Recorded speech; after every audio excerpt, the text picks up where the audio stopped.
اعوذ باللہ من الشیطان الرجیم بسم اللہ الرحمن الرحیم والذین یکنزون الذهب والفضة ولا ينفقونها في سبیل اللہ فبشرهم بعذاب علیم۔ صدق اللہ العظیم۔ اللہ تعالیٰ قرآن کریم میں ارشاد فرماتے ہیں، وہ لوگ جو سونا اور چاندی کو سنبھال سنبھال کے جمع کر کے رکھتے ہیں اور اس کو اللہ کے راستے میں خرچ نہیں کرتے، ان کو دردناک عذاب کی خوشخبری سنا دیجیے۔ اور آگے قرآن کریم میں ارشاد فرمایا، یوم یحمى علیہا فی نار جہنم، یہی سب کچھ جو سونا چاندی جمع کر کر کے رکھ رہے ہیں، اس کو قیامت کے دن جہنم کے آگ میں تپایا جائے گا، اور پھر اس کے ذریعہ سے ان کے چہروں، ان کی پیٹھوں اور ان کے پہلوؤں کو داغا جائے گا،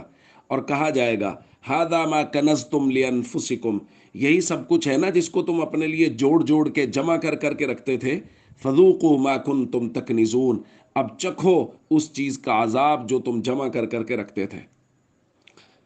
دوستو، وہ لوگ جو سونا اور چاندی، مال و دولت کو جمع کر کر کے رکھتے ہیں اور اس میں سے ولا ينفقونها فی سبیل اللہ سے مراد ہے صدقات واجبہ، یعنی زکوٰۃ ادا نہیں کرتے، ان کی سزا قرآن کریم میں یہ ذکر کی گئی ہے اور اس کی ایک جھلک یہاں دکھائی گئی ہے۔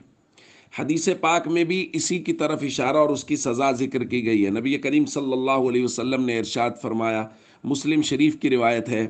ما من صاحب ذهب ولا فضہ، کوئی بھی سونا چاندی والا جس کے پاس سونا ہے یا چاندی ہے، مال و دولت ہے، لیکن لا یؤدی منہا حقہا، وہ اس سے اس کا حق ادا نہیں کرتا، تو پھر حدیث پاک میں کہا گیا فاحمی علیہا فی نار جہنم، تو نہ جہنم کے آگ کے اندر اس کو تپایا جائے گا، یعنی سونے اور چاندی کو، فیقوا بہا جنبہ وجبینہ وظہرہ، اور اس کے ذریعے سے اس کے پیٹھ کو، چہرے کو اور اس کے پہلو کو داغا جائے گا۔ دوستو،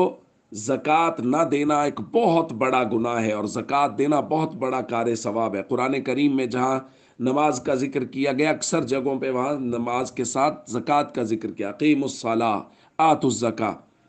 اس لیے بہت ضروری ہے کہ ہم صدقات واجبہ کا خوب اہتمام کریں، پوری پابندی کریں، ایک ایک پائی کا، ایک ایک روپے کا حساب کر کے صدقات واجبہ ادا کریں، اور اس کے ساتھ ساتھ نفلی صدقات بھی کریں۔